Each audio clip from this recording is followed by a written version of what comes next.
It's Friday, 4 p.m. We're bringing developing news. And the stories behind the headlines. This is Storycon. I'm Regina Lay. I'm Ed Lingao. Some stories we're watching this Friday, February 6.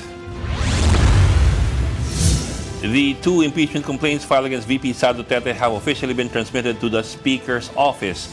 House Secretary General Cheloy Garafil says the documents were forwarded after verification. For his part, House Justice Committee member Terry Rondain says the complaints are expected to be included in the plenary's order of business as early as February 9. Rondain adds that one-third of the House members could still endorse the complaints for direct transmittal to the Senate. President Marcos has expressed relief after the House Justice Committee junked the impeachment complaints against him. He said the dismissal allows the administration to focus fully on its work without quote-unquote distractions. Malacanang earlier said the president respects the process but maintains that he did not commit any impeachable offense. I'm happy it's done and we can get on with our work, because these things are distractions from the things that we were doing.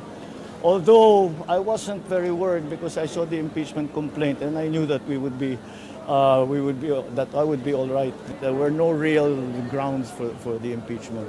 It was a political move.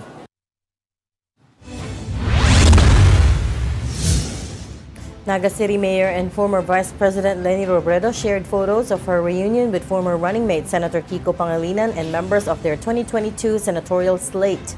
The gathering also included former Senate President Franklin Drilon, Akbayan Representative Chel Diokno, Senators Risa Ontiveros, Bam Aquino, and Mamamayang Liberal Party List Representative Laila de Lima. Former Budget Secretary Butch Abad, who endorsed the Leni-Kiko tandem in 2022, was also there. And Robredo captioned the photos, "Rare lunch out with people I have fought many fights with."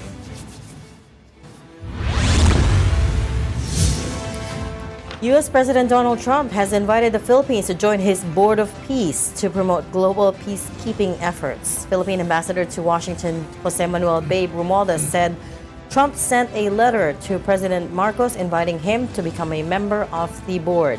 He added that the Philippines is considering how it can contribute, possibly through human resources rather than financial commitments. This is something that the Philippines can be part of, then very likely we'll accept the invitation.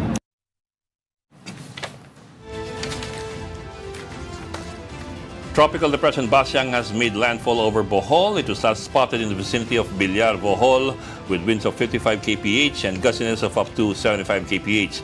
Basyang is forecast to make another landfall over the southern portions of Cebu and Negros Oriental. It may also pass close over the southern portion of Panay Island before weakening into a low-pressure area by tomorrow. Signal number 1 is up over some parts of the country.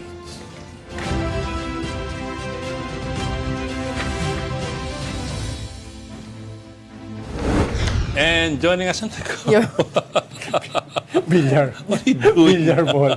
Bilyar ball. Talking about signal number 1, no? Our Nakabutan ko tuloy ng camera. Storycon's resident political pundit, Ronald Llamas. And from the Philippine Star, let's bring in Editor-in-Chief, Ami Pamintuan. Bilyar. Huwag ka nang bumulong, microphone. Happy weekend. Hi, Ami. Happy weekend. Kasama namin ito, hindi pa rin sanay sa TV. Happy weekend, Ami. Sabi kasi ni Ed, bilyar. So, bilyar ball. Ano nagbibilyar? And then the camera opened on him. Tapos sabay bulong sa akin, pero yung microphone nandito. Sorry hindi ko naman karir ito Hindi ko naman ito karir. Kala ko Epstein files yung pinag-uusapan Ito na naman tayo. Guest lang ako rito. Ay, malakas ang ulan ha sa Central Visayas. Hindi, marami ng baha. Oo. Marami ng baha. 4 na patay actually, nag-landslide sa Cagayan de Oro. Another disaster, another tragedy. Dahil na naman sa flood control. Flood, merong malakas yung Actually, unang bagyo, merong isang namatay, di ba? Nag-flood din. Actually, Hindi maraming nga flood. lang sa Metro Manila. Kaya hindi Ngayon ko lang nalaman, na-highlight. dami palang flood control projects sa Mindanao Halimbawa, sa Basilan, may mga flood control projects. Ano kaya status ng mga flood control na yon? Dapat siguro tignan din ni Vince Ayan, Tison. baha. Anong laki ng Basilan binabaha? Hindi ko alam. Ayun ba rin sa Walang Basilan? effective Basta alam ko, may flood control project doon. May isa nga na 100 million yung flood control. Malaki na. Ayan, matindi, matindi yung flooding, natuloy ba? Halimbawa, Was it constructed? yung Cotabato area, Oo, madaling lakas ko yan, Maguindanao, binabahayan Oo. Dahil ko imbudo, diyan ang puntahan ng tubig. Oo. It's a marshland. Pero si Dato Paglas blackout na dati, yan, may plano dyan para ma-mitigate yung flooding. Kaso namatay yata siya. Sa Cebu din, Blackout. we're getting reports na malakas din sa Cebu. And so, it's been very rainy as well. Although yung Cotabato area kasi for the longest time naman talagang yun ang bumuhay sa kanila yung tubig doon ng marshlands That's why you have food that's very particular to that area and the geography is something that they're also so used to. Naalala ko nakausap ko sila, tsaka si Victor Corpus, the legendary Victor Corpus. May mga plano silang kwan dyan Paano DNR si Victor Corpus noon Diba? DNR ba siya? DNR siya. Hindi ko imagine DNR siya. Kaaway niya si Mike Defensor. Nag-DNR din. DNR din. No? Tapos di ba nakaaway din niya si Kwan? Sino nga ba yun? Yung congressman na nagwawalis sa Congress.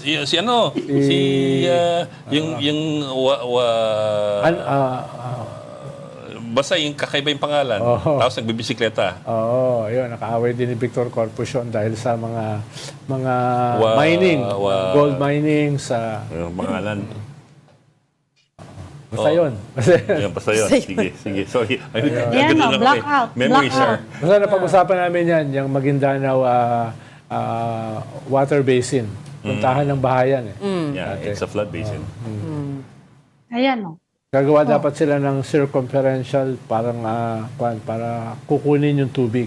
Kasi hindi na natuloy Pero napakatagal na nun. Ano nang nangyari Panahon kaya ni doon sa GMA mga yun. project? Ayan, bamba Panahon ni GMA yun. Ang dami mga projects doon na pinabalak dati, pati yung gas deposits doon there were also plans before to tap them, Yes. Mayaman lang Mindanao sa mga mineral resources, Natural natural resources. gas, etc. Actually, alam ko yung mga geothermal sa Mindanao is subsidizing the energy of parts of the Visayas and even Luzon. Kaya nagreklamo sila. I think you're right. May narinig akong ganong project that nag-connect lang sila sa grid ng Visayas in order to transport the power. At nagreklamo sila, tapos sila yung walang kuryente. Sila yung source ng... Totoo naman that... merong Oo. Totoo naman it's May historically emergency. underdeveloped. Yun, may rescue. Sa Zamboanga, Sulu, at saka Basilan. Napakayaman ng kandon ng natural resources. Lalo na sa Basilan, kahit anong ibato mo ron, tutubo Pero napakayaman din mga politiko Hindi, tsaka yung So gera. what are you trying to say? Wala. Pero napakahirap ng mga tao. Tsaka yung gera. No? Kaya umalis dun yung mga rubber Plantations. yung Sime Darby, Firestone, etc. Speaking of natural resources, so apparently the Philippines has signed a critical mineral deal with the United States. Hindi pa ito ina-announce ng Philippine officials, nalaman lang natin dahil sa announcement ng US State Department. So the Philippines was part of a critical mineral summit that Washington hosted. And then after that, nag-sign sila ng critical minerals framework deal.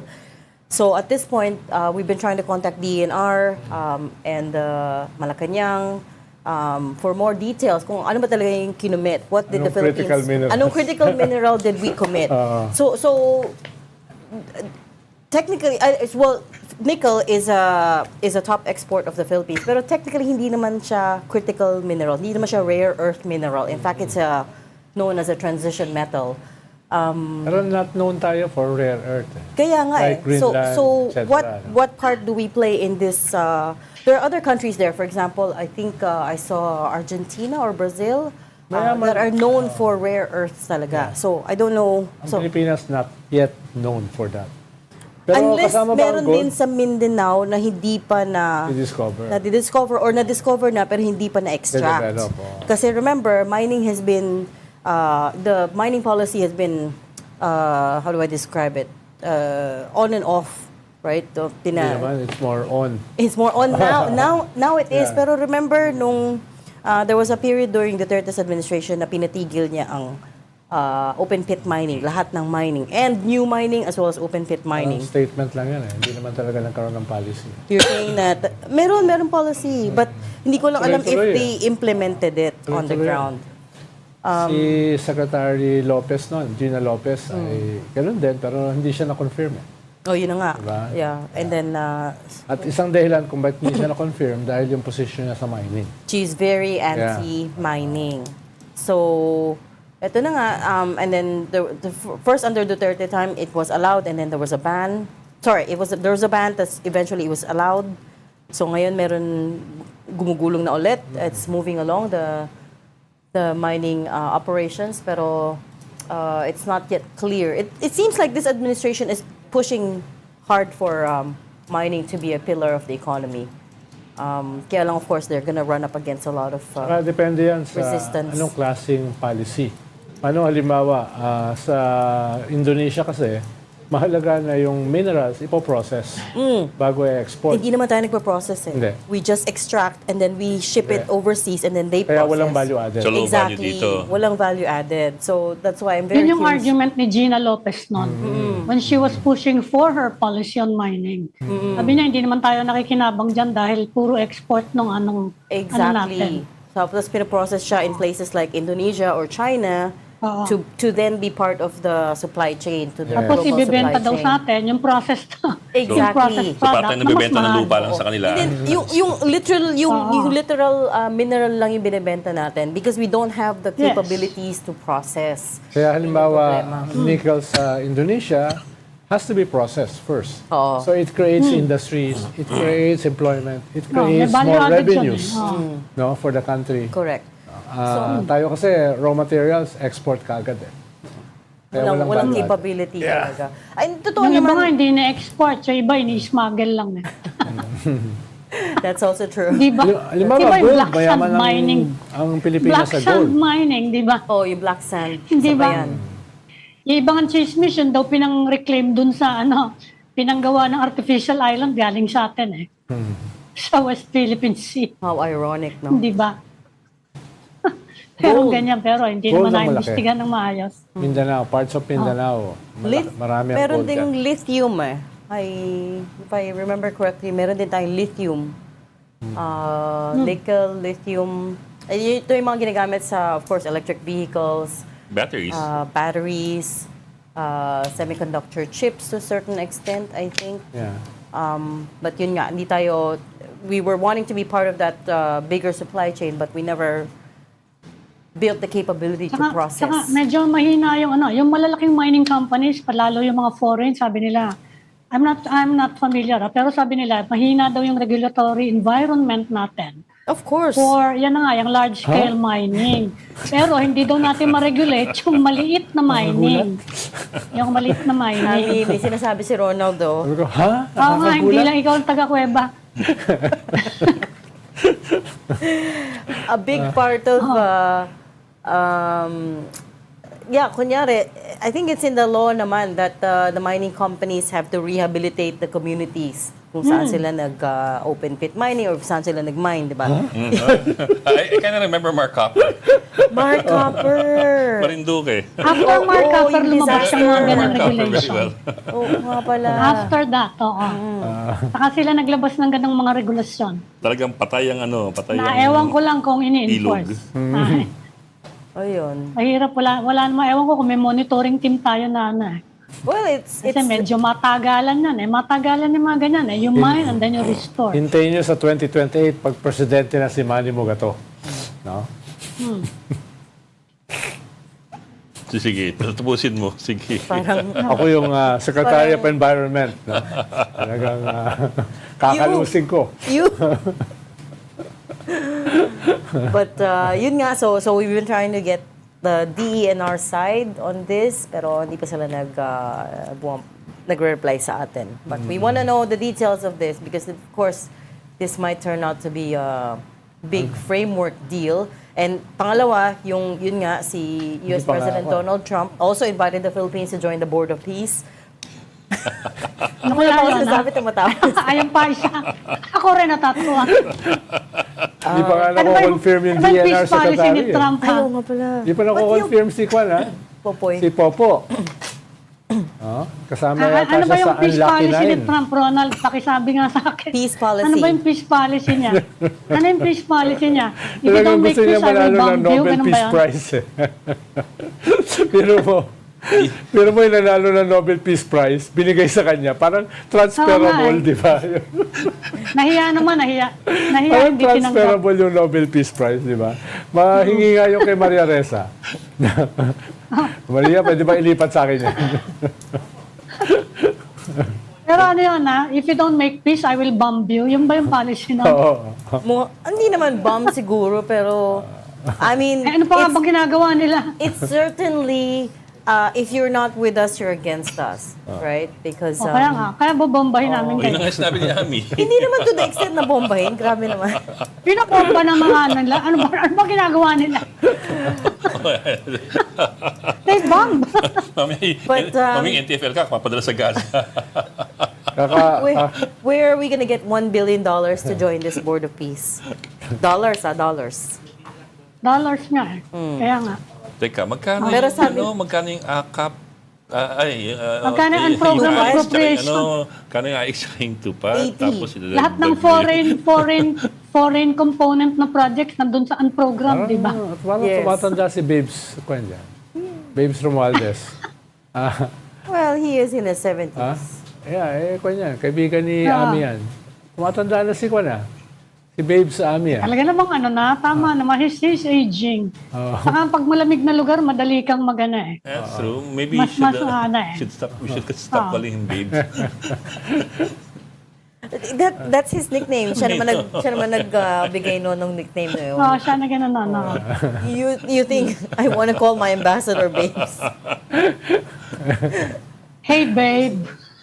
But in any case, sabi ni Ambassador Romualdez that itong $1 billion entry fee sa Board of Peace is only for permanent members. So again, I don't Hindi know. tayo permanent. I guess because they know that we can't afford it. Yeah. I guess.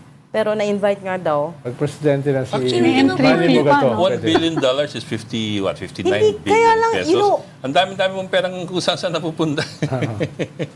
You gonna ask all those O, di ba?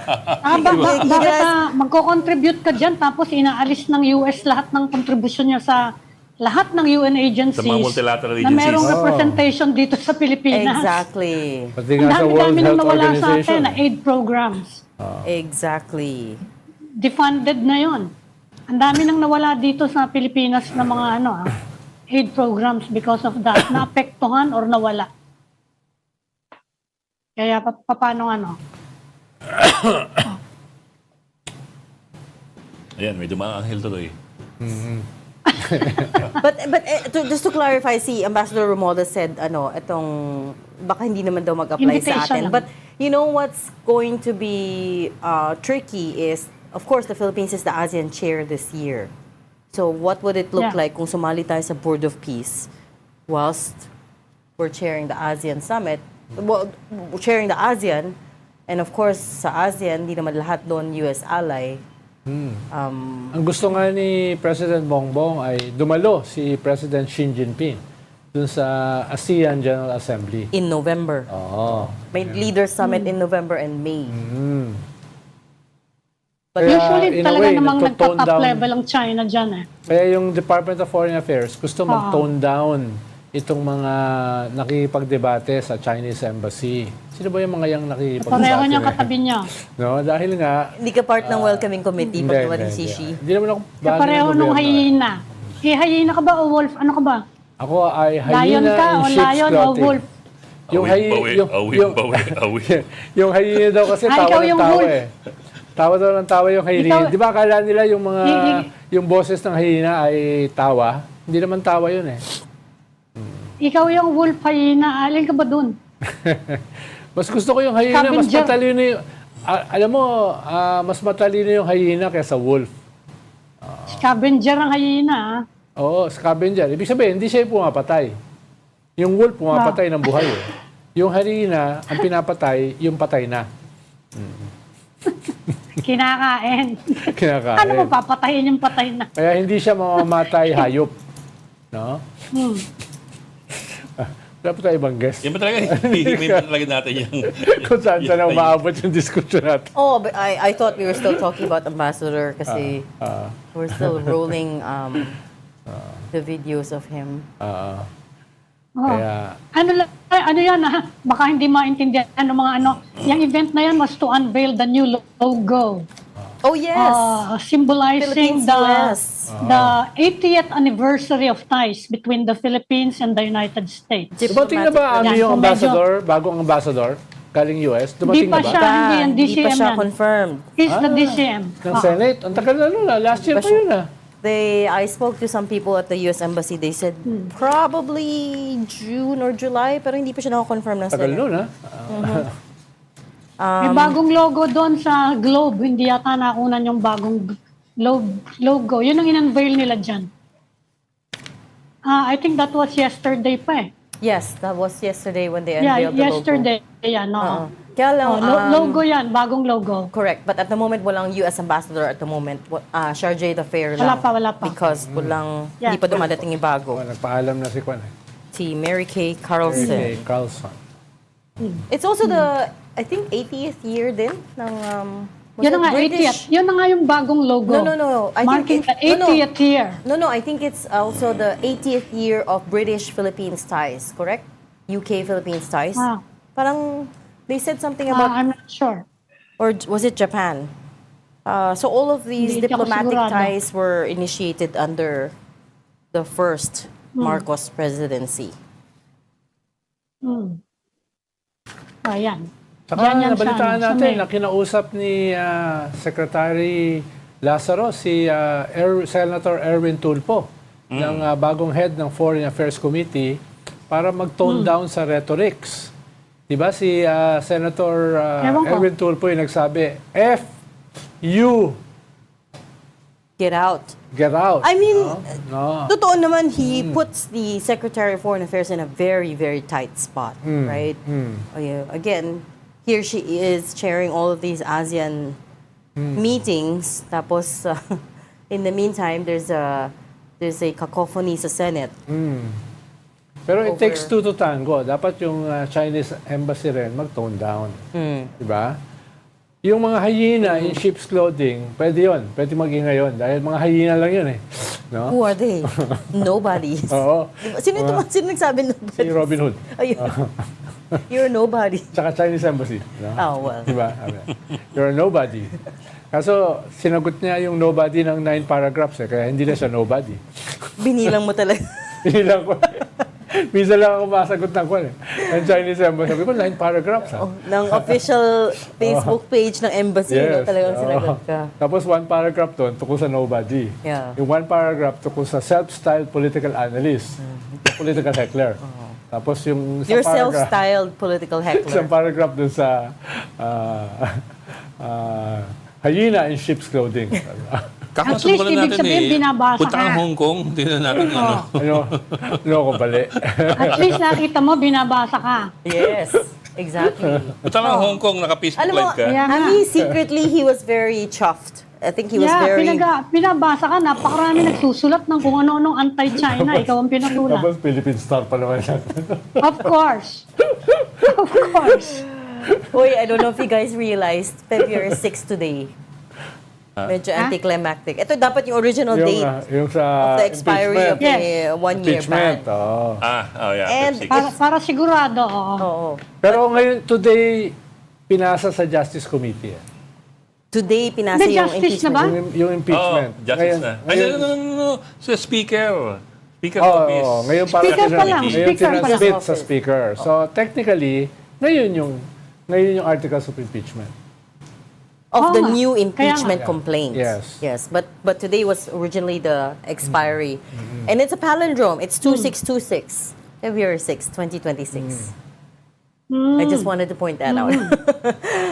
Anyways. Okay, let's now bring in our first guest today, Philippine Ambassador to the U.S., Jose Manuel B. Romualdez. Sir, Ambassador, magandang hapon po and welcome back to Storycon. Hi. Hey, thank you. Good Hi, afternoon. Ambassador. Good afternoon, Hi, Ambassador. hello, Ami. Thank you Good for afternoon. Hi. Hi, sir. There's four of us here. You wanna There's start with Ed, Ronald, Okay. Ami, and Regina. You want to start Si, with ano, si the Hyena Board of Peace or nandito, Hyena. the mineral deals? Board of Peace, go. Okay. Sir, what do we know already about this offer of the Board of Peace membership coming from the U.S. government, and how likely are we to accept it? Well, actually, there was a personal letter written by President Trump to President Marcos, which I just delivered a couple of days ago to the President Marcos. And so we're going to study it and what kind of commitment that will require from us before we make a decision. But because it was, in fact, the letter was very clear that President Trump really wanted President Marcos to be part of this board of So, yes, go ahead. Siguro, Ambassador, dinawin muna natin what's the peace board. Well, the peace board is supposed to be the vision of President Trump that it will be the one that will reconstruct of the Gaza Strip to like a peace zone that will be developed, that will give jobs to the people that live in the Gaza area, and make the buffer for make sure that it remains to be an area that will be peaceful and prosperous. So he's invited several countries, and the Philippines is one of them. But sir, what will it require from us in particular? And I also suppose it also puts us in a bit of a bind kasi we still haven't rebuilt Marawi the way we want it to be reconstructed. Well, no, I mean this is a totally different. Being a member of the Board of Peace doesn't really mean that you're going to put in anything. To be a permanent member, I am told you have to put up $1 billion to be a permanent member. That is the vision of President Trump. But obviously, we can't afford to do that. So it's more of what kind of human resources that we already have right now in the Middle East right now. Like maybe perhaps some of the workers that we have there, construction workers maybe, or perhaps even nurses that could help in part of the reconstruction and to make the area to be what is envisioned by the President Trump. But Ambassador, is it clear at this point that they're willing to waive the $1 billion entry fee? I mean, it sounds like No, it's not an entry fee. It is actually voluntary. If you want to be a permanent member, it's actually a $1 billion investment. But obviously, we've made it clear that we afford to be giving that kind of money at this point in time. So, but the invitation is very clear. It's just to be a member of the Board of Peace of the Gaza Strip.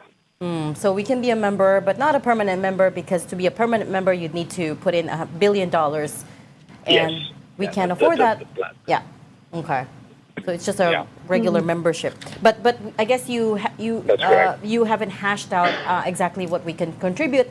And do I take it to mean that we are leaning towards accepting the invitation? Well, right now, I think our Department of Foreign Affairs is obviously seeing what are the ramifications. Obviously, in terms of our membership in other institutions like the United Nations and what it would entail, and whether all of these things are being studied by many, including our National Security Office. So what it would be, what it would entail from us. No? But definitely on the financial part, we will not be able to include that as part of being a member of the Board of Peace. Ambassador, on another topic, no? Kasi I'm looking at Donald let's talk Trump. about Board of We're Peace, hosting the ASEAN Summit and meetings this year. And normally, meron yung meeting between ASEAN and the US, no? Would you know if Donald Trump might be coming to Manila later this year for the ASEAN meetings?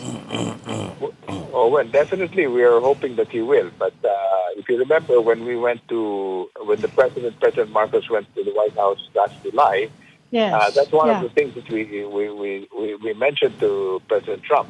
Informally, of course, Yes. we said, I hope that we're inviting you to attend the ASEAN Summit. And he says, when is that going to be? And we said something like Yes. October, November, and he said, I'll be there. Now, of course, we're holding off to that one, but again, depending on the schedule, and also the fact that there's going to be midterm elections in the United States this year. Yes. Hopefully, the schedule will allow President Trump to come to Asia and attend. But he did say, I would like very much to attend. Yeah. Okay. Ambassador, on a different note, you were able to observe na maraming mga naging, ang tawag nyo ay megaphone diplomacy nitong nakaraang mga linggo between some of our leaders and the Chinese embassy here. No? At sabi nyo nga, doon sa inyong column last Sunday, na diplomacy is a long game. It is not domestic politics. Ang isang problema, Ambassador, is that they're not easily separated. No? Lalo na sa Philippine context, na clear naman yung sinusuportahan ng China is another political project, another political dynasty. So kaya na-exacerbate itong dynamics na ito exactly because of domestic politics. So how do we navigate that terrain? Na yes, diplomacy is the long game, geopolitics is a long game, but at the same time ay may impact siya sa domestic politics na sa ngayon ay existential yung battle. No? So yung call nyo for restraint has to be taken within this context. Maganda yung column nyo it's about restraint. Pero sa ngayon, ginagamit yan nung other side na ini-invoke yung inyong call for restraint as parang pagkastigo dun sa mga sumasagot sa mga atake ng Chinese embassy. Well, basically, first and foremost, the current ambassador here, I happened to know him because he came from Washington, D.C. He was the deputy chief of mission in Washington, D.C. And he, at that time, before he was appointed to be the ambassador here in Manila, he already had mentioned that one of the things that he wanted to look at once he took his post here in Manila was to precisely find ways and means to be able to bring down the tension in the West Philippine Sea. And there's been an indication, not only from the current ambassador now, but from Beijing itself, that they would like to see a path forward. While our claims will never go in the same way, we have our claims and China has their claims, but we have to find a way to bring down that tension. And based on that one, I think it's probably a good time for us to look at opportunities to be able to reach out and see how we can bring down that. Like I said, we will never give up our sovereignty and whatever our territorial rights are. But at the same time, we still have to find a way to be able to work on this on the diplomatic level. And there is an opportunity to do so. Aside from the fact that the economic part of our relationship with China is also a key factor in this whole thing. And again, bringing in the relationship with the United States, President Trump himself told President Marcos during the meeting at the Oval Office, he said, I don't mind if you make a deal with China. So all this is all at the end of the day, whatever is good for our national interest is what we're looking at. And one last point is that we're hosting the ASEAN Summit here. And one of our aspirations and one of the things that we are hoping that we will be able to achieve is the code of conduct. It's been around, we've been talking about this for more than 2 decades now. And I think that this is an opportunity for us to be able to do something, especially considering the new relationships that we've had with not only with the U.S., with the change of leadership there, and with other countries as well. So it might be an opportunity for us to finally get that code of conduct nailed down. We don't know, but it's a possibility, and so diplomacy is the only way we can solve that. Yes, that's true, Ambassador. But do you think China is willing to backpedal their framework of wolf diplomacy? Because the very nature of their wolf diplomacy is very aggressive. And it takes two to tango in diplomacy. If one side is willing to have some level of restraint and the other is more aggressive, then it's not that mutual. No, I totally agree with you. I mean, if one continues to do what they're doing, but what we're hearing is that they're prepared now to sit down and talk about ways and means to be able to cooperate in some other way and bringing down that tension. Now, what is it for us to say, yes, we are willing to do so? But if they don't come out with what they're saying they want to do, then at least we tried, or at least we accepted their words for it. Right. Bottom line really is what is going to be best to bring this situation to a level that would make it viable for us to continue to do what is best for our interests, especially on the economic front. This is really where the bottom line. Vietnam, I hate to compare ourselves to Vietnam, but Vietnam's been very successful in this one. They've had a lot of economic activity between Vietnam and China, and yet they have the same problem as we do when it comes to territorial claims. Ambassador, just very quickly, one last question before we let you go. The U.S. announced that it signed a critical minerals deal with the Philippines, although we haven't gotten details of this yet from the DENR. What does this cover exactly? Well, essentially, it's a memorandum of understanding that the critical minerals here in the Philippines will be developed, and that the U.S. is prepared to help us in developing our critical minerals industry and be able to, obviously, at the end of the day, the supply chain. This is obviously also in relation to what China has right now. As you know, critical minerals is one of the main sticky points between the U.S. and China right now. And the United States has been reaching out to countries like ours and other countries in Asia. And obviously, we're prepared to make a deal, as in the words of President Trump. And that's very important for us to be able to export our critical minerals instead of just having one market. So the U.S. is going to help finance the development of critical minerals in the Philippines. Specifically, that is part, yes. That's specifically, part of the plan, yes. what minerals are we looking at specifically? Well, the production of, like nickel, for instance, we hardly have any processing for nickel here in the Philippines. We sell our nickel raw nickel to China, and all of this 90% goes to China because we don't have any processing here. That's one area where we can possibly have assistance coming from the United States with this critical minerals memorandum of agreement. So, and other areas where like copper and other part of our mining industry that can be developed more quickly with the potential of having this agreement. And is there a dollar figure that the U.S. has committed for this deal? Do we have a figure? Well, that one. No, we don't have a figure on that one. It can go obviously in the billions because production processing is a very expensive operation. That's the reason why we've never really had that. So with this kind of deal, it's probably going to expedite this. Okay.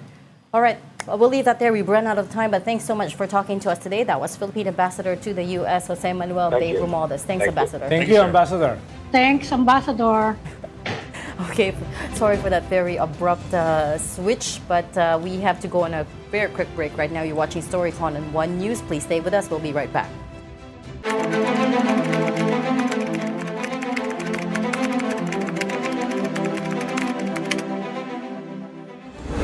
You've got developing news and the stories behind the headlines. Welcome back to the Storycon or Story Conference. I'm Ed Lingao. And I'm Regina Lay, still with us. I'm Ipamintun of the Philippine Star and Ronald Llamas, a resident political pundit.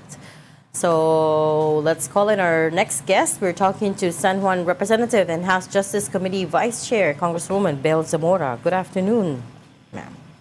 Hi, good afternoon, Ma'am Amy, and Ma'am Regina, and Sir Ronald and Sir Ed. Good afternoon, Hi, ma'am. Congresswoman. For joining us. Congresswoman. You go first. Go. I go first. How's your dad? He's very well. We just had lunch earlier. Kasi si Ronald was bragging earlier that he's friends with your dad. I was telling them that your dad is one of the, if not one of the most brilliant congressmen I've ever met. And I've met a lot. Yes. Yeah. That's correct. Yeah. I always say that he's the best congressman ever. Yeah, okay. Okay. Wala naman Sige. bias yun. Teka. But anyway, go. Cambio na tayo kasi sa akin pupunta eh. Ma'am, okay, you're one of the vice chairman of the Justice Committee. That's correct. Yes, ma'am. Well, two things to say. It's the VP impeachment case, although wala pa sa Justice Committee, and yung BBM impeachment case. If I understand correctly, iaakit pa siya doon sa plenary, the committee report, for approval or disapproval. That's so, correct. hindi pa siya dismissed. Hindi pa. For us, the status is we found that there was that the complaints were sufficient in form, but not sufficient in substance. So the next step is for the committee report to be submitted to the plenary, wherein it can be overruled by a vote of 1/3. 1/3. Yes. What do you think are the chances of that happening? Well, I honestly don't see that happening. A lot of my friends, a lot of my colleagues believe that there's no sufficient grounds to connect the president to the charges. Congresswoman, mapag-uusapan pa ba either sa Justice Committee or sa plenary yung isang aspeto ng sufficiency in substance, yung basis ng sufficiency in substance, like allegedly the testimonies of Zaldy Co, etc. Meron bang ganung puwang sa Justice Committee or sa plenary na pag-usapan pa yon? Because I know that some of those who voted for sufficiency in substance ay may qualification in terms dun sa mga basihan ng articles of impeachment, like yung testimony ni Zaldy Co. They voted for sufficiency in substance, but they don't agree with the basis or the testimonies, for example, of Zaldy Co as a basis for impeachment. Okay. Actually, pagdating po sa plenary, pagbobotohan na lang po yun. So wala there's nang usap-usapan? Yes, wala na po. Everyone was allowed to share their thoughts, their opinions, their manifestations on the impeachment complaints when we tackled them last Tuesday and Wednesday. So I think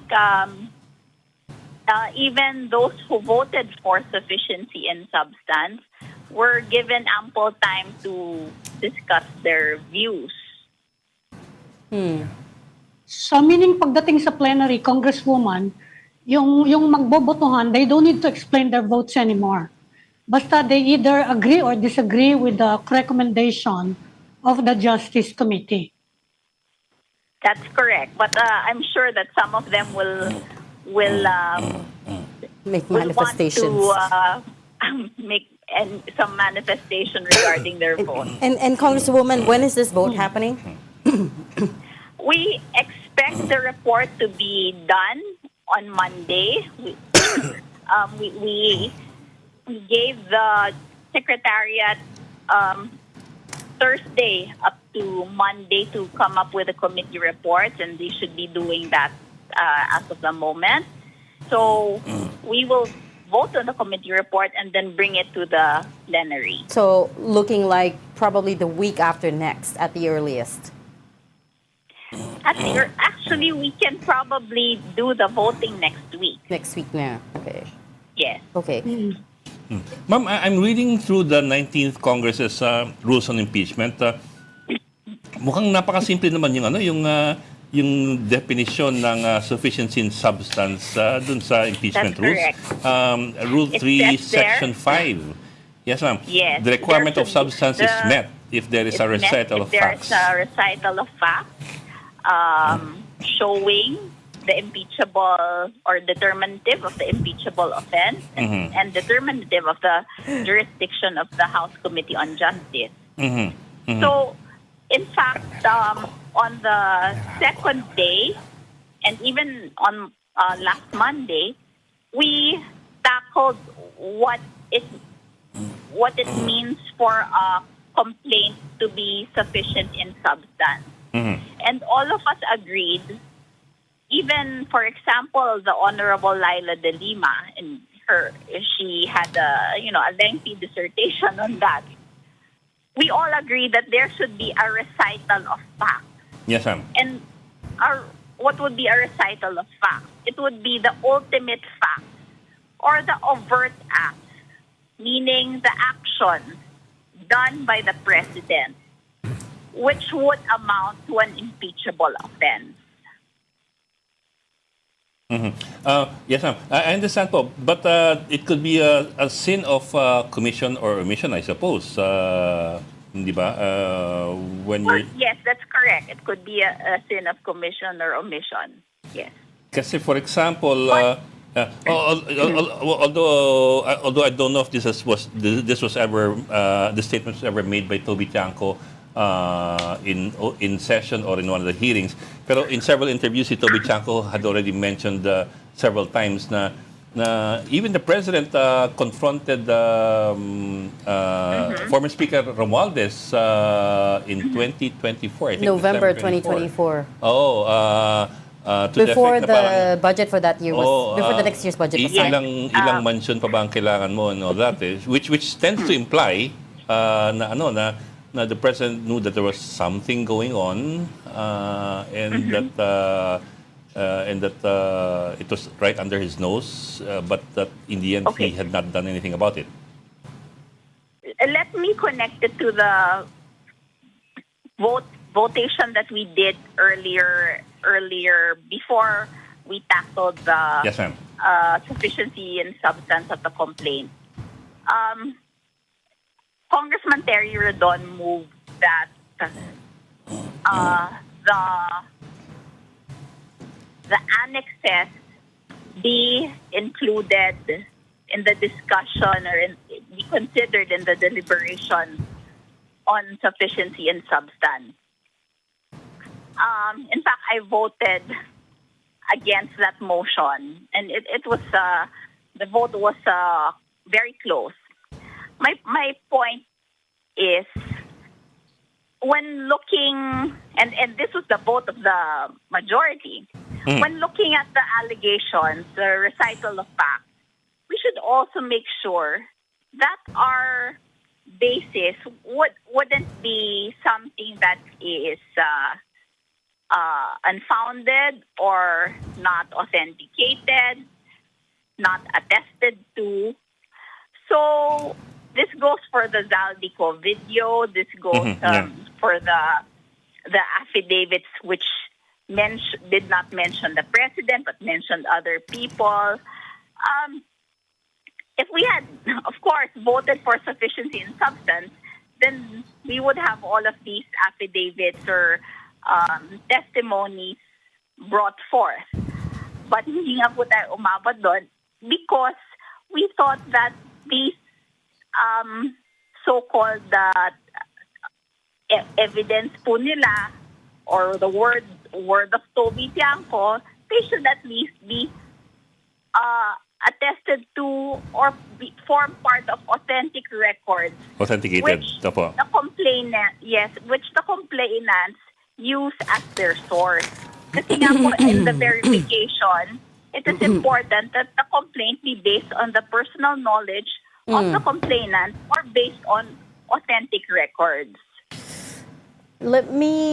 Congresswoman, let me home in on the second impeachment complaint against President Marcos, which is filed by the Makabayan bloc. There was a bit of a debate over the so-called BBM parametric formula, which is how the computations for the allocation to the infrastructure projects were calculated. And you were quoted as saying that an imperfect policy direction is not an impeachable offense. But the counter view to that is that, of course, number one, he did sign the budget in the end. And number two, the cabinet officials serve as the alter ego to the president. And therefore, if the DPWH did make that, come up with that parametric formula, then should the president not also be liable here? Okay, what we said and what many said also was that First, the BBM parametric formula was something that was done by the DPWH. This was their policy. Now, if we follow the alter ego principle, that doesn't automatically make the president liable for acts which form part of the executive discretion or the privilege of the executive to do policies or to institute policies for the country, for the government. So the alter ego principle was always brought up. But the answer to that is that there is executive discretion. So unless we see some actual overt act done by the president in committing an offense, then this falls short of the impeachable offenses laid down in the Constitution. Executive discretion. What do you mean by that? The discretion of the executive to institute policies, programs, what I said in my statement, in my manifestation, was that not everything done by the president is perfect, or not everything done by the government is perfect. That was the gist of it. And some faulty policies does not automatically make that an impeachable offense. Right. Okay. No, I'm just, but also the fact that I keep coming back to this point because I feel like if any argument would have had legs, probably this would have been it. Because remember, we're talking about the 2025 budget. That was the fourth budget that he signed. Third or fourth? Am I getting my years wrong? 2023. Fourth, yes, correct. And we know, and we also know for a fact that every year under the, every year the budget does grow, but there was a significant jump for infrastructure projects in the years 2020, beginning from the years 2023 until 2025, until That's correct. Right. So again, I'm just wondering in my head, and of course I'm not a lawyer, but isn't there some sort of liability there? I think what the Congresswoman is saying is that there is a presumption of regularity unless you can specifically show that there is a concrete smoking gun linking the president to corrupt practices, Right. which benefited him or his family, etc., etc. So, because most presidents, they sign increases in budget every year, no? And even most, if not all, presidents sign allocables. Right. But they really ballooned. Yes. And they're the president. Yes. Under President Marcos. Yes, but the balloon itself is not, it's by itself a smoking gun. Yeah. No? So you have to show that there is something linking the president. And then we come back to Ed's point about Toby Tiangco's meeting with the president and Zaldy Co and Martin Romualdez. Yes. Right? But So there was knowledge of that, clearly, that there were anomalies. But even if there are anomalies committed by others, it doesn't necessarily link. That's not my argument. I'm just saying that this is what the Justice Committee discussed. No? Yes. Yeah. Yes. Because Let as me far as relate I'm this, concerned, for there is example. sufficiency in substance to put it into the... Yeah. Go ahead, Congresswoman. Let me relate this also to the discussion on unprogrammed, unappropriated, programmed appropriations. Unprogrammed appropriations. They were saying that that the president did not veto that portion is already an impeachable offense, especially since the Supreme Court declared the same to be unconstitutional. Correct. So what we said there, and it was discussed lengthily by Congressman Rufus Rodriguez, was that as of the time that the president signed the budget, that was not declared unconstitutional. So there is a presumption of the constitutionality or the legality of that funding, and there's a legal principle behind that. And that just means that the president, as of that time, did not have any bad faith or corrupt intent. So that's similar to the other allegations. I don't think, was corruption one of the ones that Makabayan Bloc charged him with? I think it was just culpable violation of the Constitution. Oh yeah, it was graft and corruption. Yeah, the first allegation was regarding the BBM parametric formula. The second one was unprogrammed appropriations. And then the third one was his alleged involvement in the kickbacks. Yeah. Yeah. Okay, we're fast running out of time, but I did want to move on to the impeachment against the Vice President this time. Of course, the complaint has now been referred to House Speaker Boji D. And what are you expecting there? When might it hit the Justice Committee? And how long? Well, we had Congressman Erice the other day, and he said he expects a long deliberation on this. What do you think? It should be, if it's in the office of the Speaker now, then it should be referred to the Committee on Justice within 3 session days. So early this week, it should be with the Committee on Justice, and then we will calendar our hearings. And we will proceed as we did with the BBM impeachment complaints. We start with a discussion on the sufficiency of form. Yeah. So the nation can expect speedy action, as speedy as the action on the impeachment against the president. Well, similar to the deliberations on the impeachment complaints against the president, we will tackle the form first, then we will tackle the substance.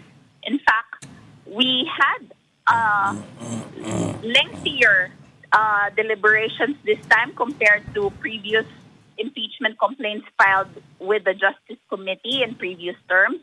Because in previous terms, they tackled the sufficiency in substance by making manifestations regarding the entire complaint. Our chairman this time decided to be more accommodating and liberal, and in fact, we tackled each and every allegation one at a time. Yeah. So we will be doing the same. Okay.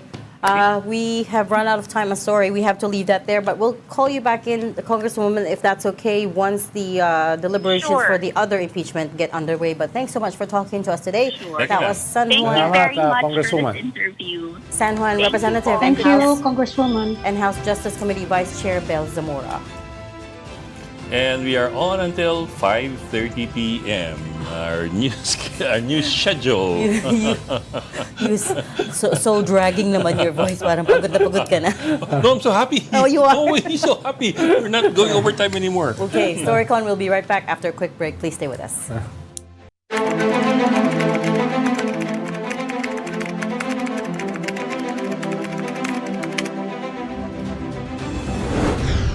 Okay, welcome back to Storycon. We're in the last stretch. Parang marathon. Parang hirap na hirap ka. That's what my prompter says. Welcome back to Storycon. I'm Regina Lay. I'm Ed Lingao, and of course with us, Ronald Llamas and Ami Pamintuan. Also joining us this afternoon is Attorney Rondain, lawyer of former Congressman Zaldy Co. Magandang hapon, Attorney, and thank you for joining us again. Magandang hapon, Hi, Attorney. guys. Hello. Hi, Hi, sir. afternoon. Hi, Attorney. Yeah. I'm tempted to ask you where he is, but I'm sure you... Okay, I will ask you then. Attorney, where is Zaldy Co exactly? I still don't know, Regina. I just had to ask. I still don't want to know. One day it's Portugal, but the next day it's Sweden. We're just scratching our heads But why here. did he have to go to Sweden for that document? I mean, couldn't he have done it in wherever he is right now? I suppose it was convenient for him. I sent that to him a few days earlier. And then, sabi ko, ipanotarize niya wherever. I didn't want to know where he was going to notarize it. And then he sent it to me. Yun na, notarize na sa Sweden. Saka magaganda yung mga sauna sa Sweden. Mga ano? Sauna. Sauna. Attorney, Magaganda sauna sa Attorney, Sweden. nakikita natin yung video of your client, ano? Merong mga nagsasabi na baka naman gusto daw ni Congressman Co na i-authenticate tong mga video if he wants them to have probative value. Kung talagang gusto niyang gamitin for accusations. Hindi naman niya dinedeny. In fact, siyang nag-post, di ba? Sa kanyang sa Facebook page niya. Pero kung if you want to use it for legal purposes, di ba kailangan kahit paano may notarization or he has to swear to it, di ba? May balak ba siyang gawin yun? Hindi naman. Eventually, yes. No? Pagka for judicial purposes. Pero na-explain ko na rin na yung aim niya ngayon, it's not for it to be used in court. Rather, to initiate, to disclose yung katotohanan, and it might prod the authorities to continue the investigation. Apparently, they're not inclined to do that. So, pero yun ang sinasabi pati yung investigator Attorney, Pati investigator yun ang sinasabi. Kapag daw hindi authenticated, bakit daw nila imbestigahan? Yun ang sinasabi pati ng investigator. Sige, let me give you a counter-argument na madaling-madali. Ian, kung merong namatay na tao na may minurder na tao nakita mo sa kalye, walang witness, walang affidavit, hindi mo ba imbestigahin? Diba? Medyo iba yata yung yan. So, anong gagawin mo, Ami? Hindi iba. If you're accusing someone of a crime, if a crime has been committed, dapat imbestigahin mo yan Whatever it is, we can change the topic. Huwag murder. Gawin nating nakaw. Nawala yung spolyaryo. Yung patay talaga nandun May corpus delicti yun Ito accusation Ang sinasabi niya na nagka-insertion, pwede mo imbestigahin yun Na nagka-kickback, pwede mo imbestigahin yun. The numbers will tell you. Yes, sir. But sir, for example, sir, sabi niya na he facilitated or he took part in personally delivering suitcases of cash to the President and to Speaker Romualdez. Wouldn't it be to his benefit as well to, number one, authenticate it or at least put it down in writing in an affidavit with more details para kahit wala siya rito, gugulong? It definitely will. Kaya lang, wala pang chance to do it. Attorney, merong dalawang impeachment na final kay President Bongbong. At parehong in-invoke yung testimony ni Zaldy Co. Hindi ba magandang chance yun para i-authenticate yung kanyang testimony dahil impeachment na yun At sinasabi nung mga nag-file, kahit yung isa na walang nag-endorse, no? Yung final nila Mike Defensor ay magte-testify daw si Zaldy Co dun sa kanilang impeachment complaints. So, di ba magandang panahon yon para gawin yan? Sana, pero actually nakwento sa akin yan ni Mike. Sabi niya, willing ba si Zaldy na mag-testify sa impeachment? Sabi ko, I don't know, tatanungin po, but that's low in his priority list ang pagkaalam ko So I asked Zaldy also kung willing siya. Sabi niya, mababa sa priority ko kasi hindi naman niya na-objective ko by releasing my videos Now, I don't know kung nakausap ni Mike siya talaga. Hindi ko naman kasama either of them 24 hours a day. Hindi ko alam kung ano talaga yung usapan nila. But I agree with you. In the normal course of things, maganda nga yun ma-authenticate at magamit dun sa impeachment. Pero, again, hindi naman yun yung objective niya. Attorney, to be crystal clear, which Mike are we talking about? Just so people know. Mike Defensor. Okay, thank you. So, yung sinasabi ni Mike Defensor that si Zaldy is willing to testify even through video conferencing in the impeachment complaint that they failed to file, even that is not really certain. Not in his priorities. Not in his priorities. Pagkaalam ko, I don't know kung nag-usap sila ni Mike ng personal. But I agree with you, maganda sana. Is there any hope at all that he might still come back and face charges? I mean, at the start of this whole scandal, he was still saying his party mates at least, kunyari si Congressman Carbin, were still saying that he will come back and face the charges, but it's been so many months. Well, eventually, if you will remember, I've always said that the primary concern is his personal safety. He really feels that. That's subjective. We cannot fault him for that. No? But eventually he will, because he has to.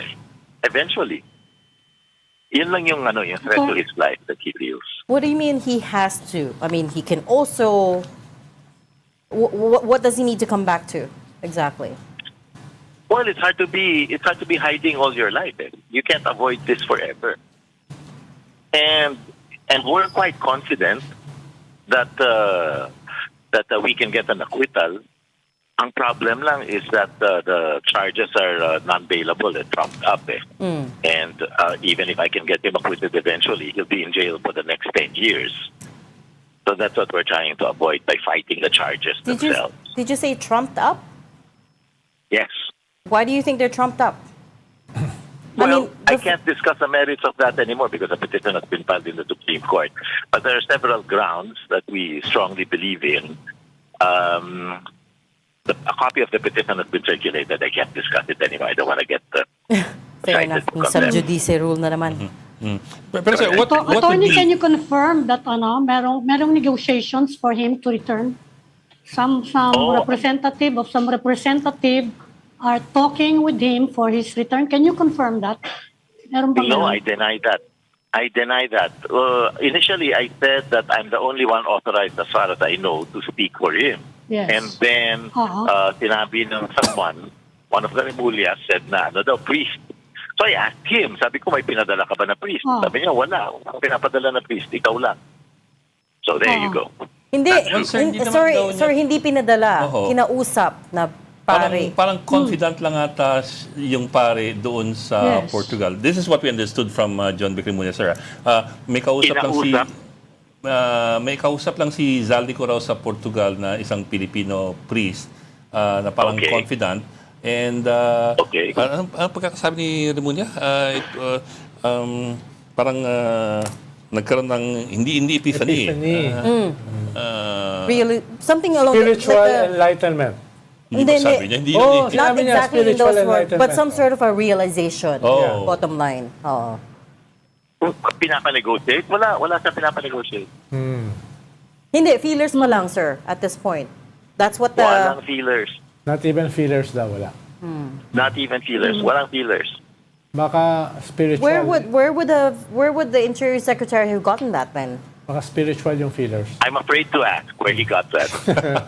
In fact, si John Vic, sir, was saying before nga na he was going to Portugal daw to try to meet up with the priest and see what he could get out of the Pero parang priest. several layers yung kausap eh. A friend told a friend and another friend. To be fair, Ronald, narinig ko nga, the first time he said it, he said, friend of a friend of a friend of a friend. So, sige, fair enough, no? Pero nung sinabi ko na, officially na wala, he should not have repeated it. Kasi meron ng official denial eh. And, you know, you can announce speculation, pero pag na-deny na, you don't act on the basis of that speculation. Yun yung unfair. Medyo mahina nga. That's why, when did he get it? I'm afraid to ask. Kung sakasakali, attorney, if your client wants to talk daw, kailangan restitution muna. What do you think of that? Isa pa yan. You know, ang root word ng restitution is restore. What do you restore if you didn't take anything? So, out na yan. Out of the question yung restitution? Out yan. Okay. That was never floated. What do you mean? Out of the question yung restitution by Zaldy Co, huh?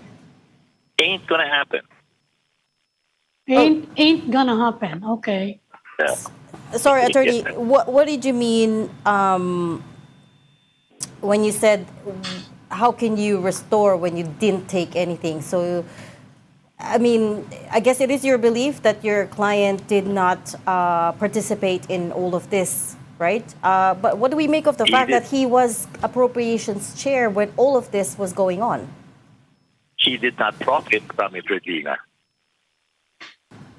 And therefore, if he didn't profit from it, there is nothing to return.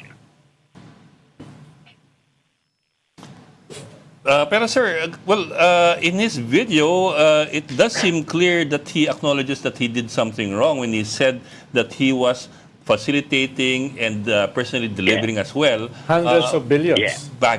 several pieces of baggage full of cash.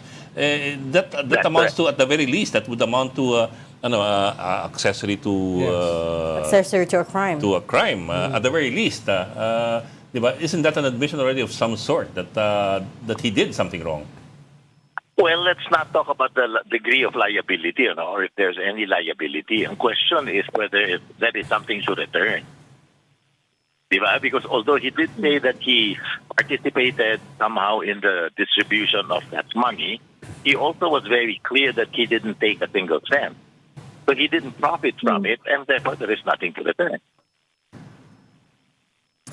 If he didn't profit from it, how do we account for all of the Assets. the luxuries, the assets? As of this point, there are already 12 vehicles that have been impounded by the ICI, I believe. I don't know if that's been updated. And there are also water assets, yachts, boats. There are the houses. There are the assets. condos here in BGC, amongst the most expensive in all of the country. There's the house in Valle Verde. There's another house allegedly in, I don't know, Dasma or Forbes, one of those places. So how do we account for all of that? Will you contest those freezing of these assets? It depends, but let me answer. That's a two-part question. Let me answer the first part of Regina's question.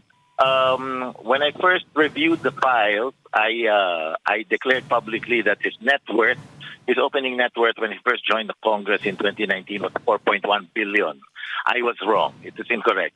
His correct net worth, I did the math again, was 4.9 billion before he joined the government. So the answer to your question, how do we account for all those assets? 4.9 billion, richer than Manny Villar. But again... Well, let me answer the second question. Oh, go ahead. Yeah. Hindi, nakalimutan ko. What was the second question? Sorry. How will I contest? Okay, Depends. sorry. Depends on what property. Because the aircraft, he doesn't own any aircraft. That's owned by corporations in which he owns stock. Sea vessels, I don't know of any sea vessels. I would imagine they're also owned by corporations in which he owns stock. But the ICI or customs, whichever, wala akong notice, did seize some vehicles which are owned by him and his wife in their personal capacities, and those we will definitely contest. But I can't proceed. I don't have any papers. They just took the they just took the vehicles, and I don't know what to do. I'm writing everyone left and right. I still don't have clear answers. Okay. But yes, to answer Ronald, we will contest. Okay, so 4.9 billion was the figure that you came up with. That was Zaldy Co's net worth before he entered Congress. But is it also not true that the bulk of that assets, that net worth, was derived from his construction company, SunWest, which we know at this point has been involved in many of these allegedly anomalous flood control projects? I just got word that we lost Attorney Rondain. We're gonna try to get him back, but... May Angela naman. Na-disconnect. Yeah, we lost him. Na-disconnect. Okay. So he's saying that Zaldy Co was richer than Manny Villar before he entered Congress, and yet... Baka, kaya tatanong ko sana yun baka naman dollar yung sinasabi niyang 4.9 billion. Dahil the Villars are worth more than 4.9 billion. Yes, I think you're right. Baka naman dollar yung Hindi sinasabi na ngayon. niya. Huh? But this is Mga bilyar. 2019, This is 2019. No, even with the investigation, ganun malaki pa rin yung sa Villar. But, I mean... Pero mas yun yung binabanat kay Zaldy Co yung nag-handle siya ng hundreds of billions in alleged bribe money, pero hindi siya nakakuha na at a single centavo. Yun yung Kasi nga daw, usual na napunta banat dun sa mas sa matataas kanyang sa kanya. testimony. Okay. Oh, there you go. Got Attorney Rondain back. Welcome back, Attorney. So let me repeat you. my question. You're saying, by the way, that Yeah. 4.9 billion that you're talking about, is that pesos or dollars? Pesos. Pesos. Peso. Sabi ni Okay. Ami, Manny Villar and his family is worth more than It's worth that, more though. than So that. he can't be richer than them. But anyways, the question is, Okay. Let me correct it. It was higher than the net worth declared by Cynthia Villar. okay. Okay. Yeah. Cynthia, Okay. Individual. So anyway, my question is 4.9 billion was the number that you came up with that Zaldy Co was Yeah. worth before he entered Congress. But is it also not true that the bulk of his money and income were derived from SunWest Construction, which we know by now was one of the contractors that was involved in many of these allegedly anomalous flood control projects that are among the top 15 largest contractors in the Philippines, not counting even yung related construction company High Tone, which was allegedly started by Zaldy Co and his brother. My answer to that would be a soft no, because SunWest is only one of the corporations in which he owns stock. The older corporations, in fact, yung aviation companies, I think 2004 pa eh. And SunWest had a big contract with the government as early as 2008, 2009.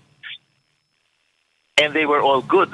And number three, he had divested by the time he became appropriations chair. So the insinuation that he made money for SunWest or through SunWest because he was a government official is a false assumption. No, the insinuation is that he's already made his money, fine, but that was through the flood control projects, which we now know many of them are problematic, right? Because SunWest was one of the largest contractors. No, sorry, Regina. Ang problematic so far is yung lumalabas lang na constructed in when? 2022, 23? Some of them He was were... no longer... Go No, ahead. some of Alam them ko, were 22, from 23. 29... They date back to many years before 2018, 2019. I will look it up. Oh, there you go. At which time he was no longer a stockholder. Yes, but wasn't it... So he did not make money. Right, but when he divested from SunWest, wasn't it passed down to his family members? Diba his kids, his children were the top shareholders of the company? I think he also... No. There was My recollection is... Go ahead. My recollection is he divested... I saw this... Go ahead. No, I was going to say I saw this SEC filing that showed that it was his children that were named. Diba yung one of his kids, the son, who came out publicly to try to distance himself from the father, said he is one of the ones on paper that are the beneficiaries, the stockholders of SunWest. Yeah, okay. So my point being, nag-divest siya, sure, but it still remained within the family. I don't know. I recollect that he divested in favor of another corporation. I don't know who it was in favor of. The son was always a stockholder, I think. Yeah, that's my point. And then also, I forgot about Misibis Bay, which is also being linked to him, the resort, right? Yeah. Okay. You don't have to. He's a stockholder, I think. He's a stockholder of Mississippi he's a Bay. stockholder. Oh, there you go. Attorney, kumustahin ko lang yung mga legal efforts ninyo kasi there's a question on whether someone who's a fugitive can have legal representation. Hindi pa nasa-settle yung question na yun, di ba? Part yan ng Supreme Court petition na kasi mayroong ruling yung may case recently na lumabas yung Janson case na sinabi na a fugitive has no judicial recourse. Pero sinabi din namin, as said in Janson, na this is an exception to the existing doctrine, yung Miranda doctrine. So Janson pero does not hindi pa establish a nasa-settle doctrine. yan, ano?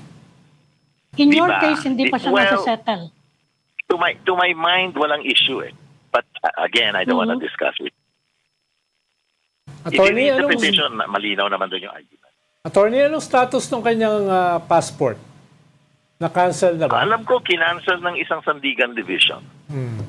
But does he Yeah. hold a Portuguese passport, as alleged by some of the officials? What's that? The Portuguese Does he hold a passport? Portuguese passport, as alleged by Interior Secretary Remulla? I don't know. I don't ask that either because it will narrow the search. Diba? But I don't think so. Oh, I don't know. I don't think so, but Why do you say, sir, you don't think so? wala naman siya nakakwento sa akin na meron siyang Portuguese passport. Baka hindi niyo lang tinatanong, sir. Because it's already in the Ayun na. news. That's what I said. That's what I said. Ayoko tanungin because it will narrow his location as far as I'm concerned. Okay. Oh, let me say gut feeling ko, I don't think. Yes. But I Kasi, don't know. sir, I understand na hindi mo natanong, so maybe not. Pero iba kasi pag sinabi mo, you don't think so. You say you don't think so, Hey. parang may basehan eh. I'm speculating. Parang Portugal. Kasi sinasabi ni John Vic Remulla 10 years ago pa raw. Sabi ko, 10 years ago? Meron na bang golden visa 10 years ago? Parang wala pa yata. I think meron na. Matagal na yung golden visa 10 with years. Europe. But the golden visa I mean, is not... but have you known him 10 years, attorney? Just curious. No, I have not. Okay, well then, No. Tsaka a golden visa is just a visa. it is just a visa. Yeah. It's not a passport. It's not a passport. It's a residence permit. Okay, Yeah. just last question, very quickly, attorney. If all his assets are frozen already, and AMLAC thinks they've frozen everything that he has, how is he getting around? How is he living? I don't know. Okay. Pretty short. Okay, we shall leave that there. But thank you so much for talking to us today, Attorney Rui Rondain, All right. lawyer to former All right. Congressman Zaldy Co. Thank you, sir. Thank you, attorney. Unfortunately, that is all the time we have for today. Thanks for joining Storycon. I'm Ivo Mintun, editor-in-chief of the Philippine Star, Ronald Llamas, a resident political pundit.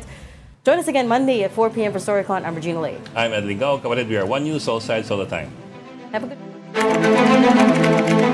This is the Story Conference Group or the Storycon Group.